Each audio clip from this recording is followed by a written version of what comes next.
সবাইকে স্বাগত জানাচ্ছি অমর একুশে বইমেলা উপলক্ষে RTVর বিশেষ আয়োজন আমা কফির আমন্ত্রণে।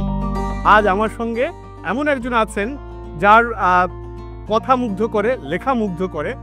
আমার সাথে আছেন খন্দকার সনন শাহরিয়ার, তার নতুন বই, প্রথমা থেকে বেরোনো নতুন বই যেখানে সীমান্ত তোমার আমার হাতে।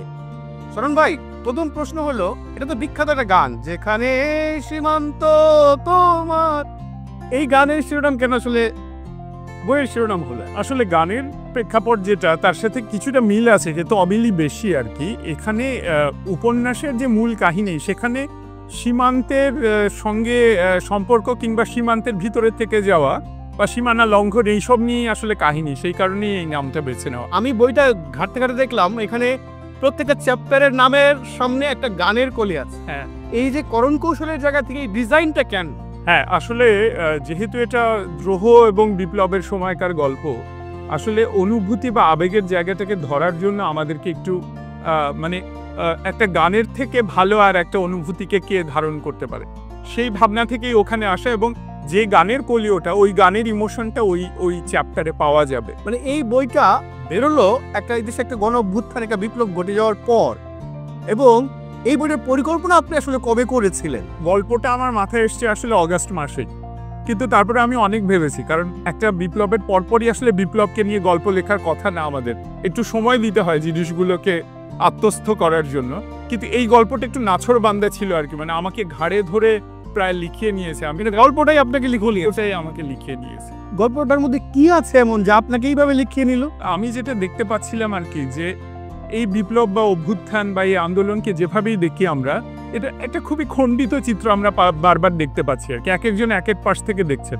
তো আমার মনে হচ্ছে যে সাহিত্যের জায়গা থেকে আসলে একটু অবিচার হয়ে যায় যদি আমরা এটা সব দিক থেকে না দেখি।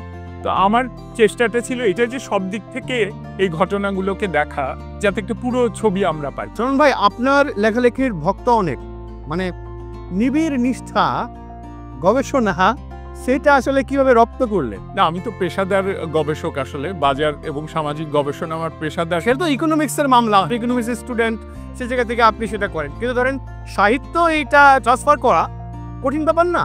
না, কিন্তু অনেক সাহিত্যিক আসলে গবেষণাটাকে খুব সিরিয়াসলি নিয়েছেন, নিয়মিত করেছেন, এবং আমার যেহেতু পেশাদার কারণে করতেই হয়, আমার একটা অভ্যাস ছিল, সেটা সাহিত্যের ক্ষেত্রেও কাজে এসেছে, বিশেষ করে ইতিহাসের ক্ষেত্রে তো খুবই কাজে আসে।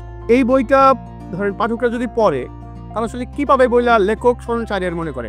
আমার কাছে মনে হয়েছে যে আমার পাঠক একটা ক্যালিডোস্কোপ পাবেন এই বিপ্লবের, এই বিদ্রোহের, এই অভ্যুত্থানের নানান চোখ থেকে তিনি এই অভ্যুত্থানকে দেখতে পাবেন। একটা চোখ তার নিজেরও, আমি নিশ্চিত, কিন্তু আরো 5টা চোখ আছে যেগুলো হয়তো উনার না। সনন ভাই, আপনি জন্মেছেন খুলনা শহরে, এবং আপনার যে বেড়ে ওঠা, এই বেড়ে ওঠার মধ্যে এমন কোনো ঘটনা কি আমাদেরকে বলতে পারেন, যে ঘটনার পরে আপনার মনে হলো আমাকে লিখতে হবে, আমি লিখবো? আচ্ছা, আমার বাবা খন্দকার মাজারুল করিম লেখক ছিলেন, মা মিলা মাহফুজা রহমান লেখক, সুতরাং বাড়িতে লেখালেখির একটা পরিবেশ আমি ছোটবেলা থেকে পেয়েছি। আর কাজের সূত্রে পৃথিবীর নানান জায়গায় ঘুরে বেরিয়েছে, ওই সমস্ত জায়গার অভিজ্ঞতা খানিকটা আমার উপরে এক ধরনের চাপ দিয়ে ফেলেছে যে আমার এটা প্রকাশ করতে হবে। কারণ ভাই, আপনার সাথে কথা বলা খুবই আনন্দের। আমরা আপনার বেড়ে ওঠার গল্প শুনছিলাম, সেখানে একটা ঘটনা বলার কথা ছিল। ঘটনাটা কি, যে ঘটনার পর আপনার মনে হলো আপনাকে লিখতে হবে? একদিন আবদুল্লাহ আবু সাইদ স্যারের সাথে আমি বিশ্ব সাহিত্য কেন্দ্রে বসে গল্প করছিলাম। তো সাইদ স্যার আমাকে হঠাৎ করে বললেন যে, এই যে চাকরি বাকরি করে টাকা পয়সা আয় করে তুমি জীবনটা অপচয় করে ফেলছো, তোমার জীবনে কোনো কাজ থাকলো না কিন্তু।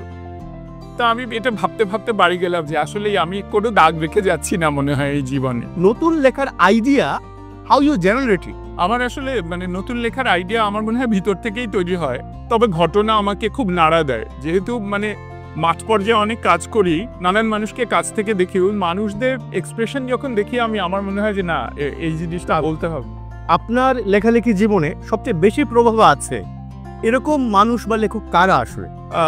সৈয়দ মুস্তফা আলী আমার উপর খুবই প্রভাব রেখেছেন, সুনীল গঙ্গোপাধ্যায় আর রমাপদ চৌধুরী, এই 3জন মানুষ লেখালেখির জায়গা থেকে আমার উপরে খুবই প্রভাব ফেলেছেন। দারুণ। লেখক তো আসলে একটা দর্শনের উপর দাঁড়িয়ে থাকে, তিনি লেখালেখির মধ্য দিয়া সেই বার্তা তার পাঠককে পৌঁছাতে চান। আপনার বেলায় কি এরকম কিছু আছে যেই বার্তা বারবার আপনার লেখায় ফিরে ফিরে আসে? আমার মনে হয় বার্তা, যেটা যে সময়ের বার্তা, আমি ওটাকেই রিপ্রেজেন্ট করতে চাই। তবে আমি আঙ্গিকের দিক থেকে সবসময় চেয়েছিলাম আমি স্মার্ট গদ্য লিখবো। সত্যজিৎ রায়ের লেখা দেখে আমার খুব হিংসা হতো, আমার মনে হচ্ছে দারুণ। হ্যাঁ, অত স্মার্ট বাংলায় যদি লেখা যায় আমি বা পারবো না কেন, এটা মনে হয়েছে সবসময়। আপনার মানে মোটামুটি একটা দীর্ঘ যাত্রা লেখালেখি, সবচেয়ে বড় প্রতিবন্ধকতা কি ছিল বলে আপনি মনে করেন?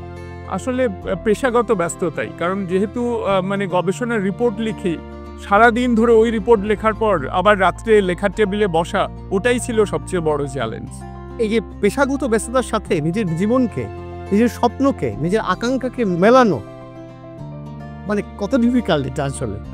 খুবই ডিফিকাল্ট, তবে একদিক থেকে ভাবলে এটা মনে রাখা আমাদের সবার দরকার যে পেশার আয়ু আছে, কিন্তু আমাদের সৃষ্টির মানে সৃষ্টি অমর, সুতরাং আমাদের ওইদিকে একটু সময় বরাদ্দ করতেই হবে। শরণ ভাই, একজন লেখক তো ধরে শিল্প সৃষ্টির জন্য আর্ট ফর আর্টস লেখে, আবার সামাজিক সচেতনতা তৈরি বা মানুষের মধ্যে মূল্যবোধ তৈরি সেই জন্য লেখে। এই বইয়ের ক্ষেত্রে এই যে মূল্যবোধ তৈরি করা, সেটা আপনার কাছে বড় হয়ে কেন উঠায়?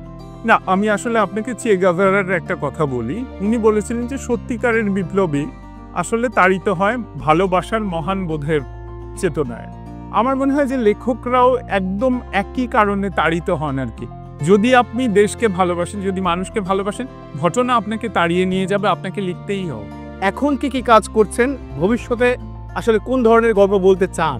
এখন আমি একটা প্রবন্ধের কাজ করছি, মানে উপনিবেশ যুগের ইতিহাস নিয়ে লিখছি। প্রাচীন যুগ, মধ্যযুগ হলো, এবার উপনিবেশ যুগ, আর তারপরে আরেকটা মৌলিক উপন্যাসে হাত দেওয়ার ইচ্ছা আছে। দারুণ। শরণ ভাই, আপনার সাথে কথা বলে খুবই আনন্দের। একটা হাইপোথেটিক্যাল প্রশ্ন দিয়ে আমরা রেপিড ফায়ারে যাই, সেটা হলো আসলে যদি টাইম মেশিন থাকতো আর আপনি জীবনের কোনো একটা সময় ফিরে যেতে পারতেন, কোথায় যেতেন? আমার মনে হয় আমি রবীন্দ্রনাথের সাথে গিয়ে একটা আড্ডা দিয়ে আসতাম। এটা বললে কি ভালোই না হতো? রেপিড ফায়ার রাউন্ড শুরু করছি আমরা খন্দকার সুনন শাহরিয়ারের সঙ্গে। শরণ ভাই, প্রথম শব্দ খন্দকার সুনন শাহরিয়ার। লেখক, গবেষক। প্রেরণা, বাংলাদেশ। প্রিয় রং, নীল। যে মৌসুমে বেশি লেখেন? বসন্তকালে। প্রিয় গান, আমার সোনার বাংলা। প্রিয় সাহিত্য চরিত্র? Count of Monte Cristo. লেখালেখি জীবনের বড় সাফল্য? মধ্যযুগের বাংলার মতো ইতিহাসের একটা বই এইভাবে ছড়িয়ে যাবে আমি কখনো চিন্তা করি। লেখার সময় আপনার পছন্দের খাবার বা পানীয় কি? Coca Cola. প্রিয় লেখক? সবচেয়ে প্রিয় লেখক আসলে সৈয়দ মুজতবা। প্রিয় কবি? জীবনানন্দ দাশ। চলচ্চিত্র যা প্রভাবিত করেছে? শশাঙ্ক রিডেম্পশন। লেখালেখির ভীতি, পুনরাবৃত্তি, মানে সম্পাদনা অত্যন্ত দরকার, এবং নিজের অহংকে একপাশে সরিয়ে রাখা খুব খুব প্রয়োজন। যৌনতা সীমিত পরিমাণে খুবই দরকারি। অপছন্দ করি ভণ্ডামি। যা বলতে চাই জোরে, বাংলাদেশকে কেউই ঠেকিয়ে রাখতে পারবে। ভাই, অনেক ধন্যবাদ আপনাকে আমাদেরকে সময় দেওয়ার জন্য। প্রিয় দর্শক, আর টিভির বিশেষ বইমেলার আয়োজন আমার কফির আমন্ত্রণে আজকে এখানেই শেষ করছি। দেখা হচ্ছে অন্য কোনো একজন লেখকের সাথে নিয়ে এই আয়োজনের পরের পর্বে। সবাইকে অনেক ধন্যবাদ।